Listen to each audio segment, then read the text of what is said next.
जिहाद विरोधी आणि धर्मांतरण विरोधी कायद्यासाठी प्रशासनाने घेतलेल्या निर्णयाला 1 वर्ष झालं, तरी प्रशासनाकडून कोणतीच कारवाई झाली नाही. त्यामुळे प्रशासनाला पुन्हा स्मरण करून देण्यासाठी 13 फेब्रुवारी रोजी राहुरी येथील सकल हिंदू समाजाच्या वतीने प्रशासनाला निवेदन देण्यात आलं.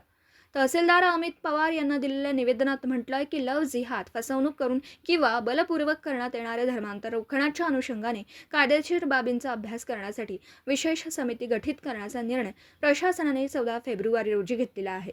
सदर समितीच्या माध्यमातून राज्यातील परिस्थितीचा अभ्यास करणं, प्राप्त तक्रारींचा आढावा घेणं, इतर राज्यातील कायद्यांचा अभ्यास करणं व आवश्यक असल्यास कायद्याचा मसुदा तयार करणं अपेक्षित होतं. मात्र सदर शासन निर्णयास 1 वर्षापेक्षा अधिक कालावधी लोटूनही अद्याप कोणतीही ठोस कार्यवाही, अहवाल, शिफारस अथवा कायद्याच्या दृष्टीने पुढील निर्णय झाल्याचं निदर्शनास येत नाही. यामुळे राज्यातील अनेक भागात लव्ह जिहाद, फसवणूक करून केलेले विवाह, ओळख लपवून संबंध प्रस्थापित करणं, तसेच मानसिक दबाव, फसवणूक किंवा धमकींद्वारे धर्मांतरण केल्याच्या तक्रारी सातत्याने समोर येतात.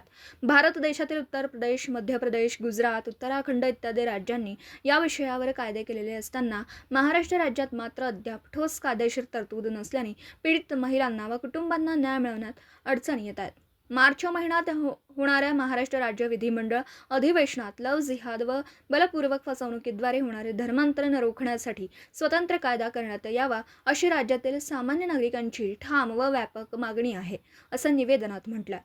निवेदनावर स्वाती शेजूळ, जयश्री भिंगारकर, प्राजक्ता गावडे, देवयानी हेंबाडे, दीपाली भोंगळ, वर्षा डहाके, चैताली बोरुडे, कमल देवरे, सिंधू डावखर, नंदा घाटगे, मीरा घाटगे, पूनम मासरे, शैला खंड आदींच्या सह्या आहेत.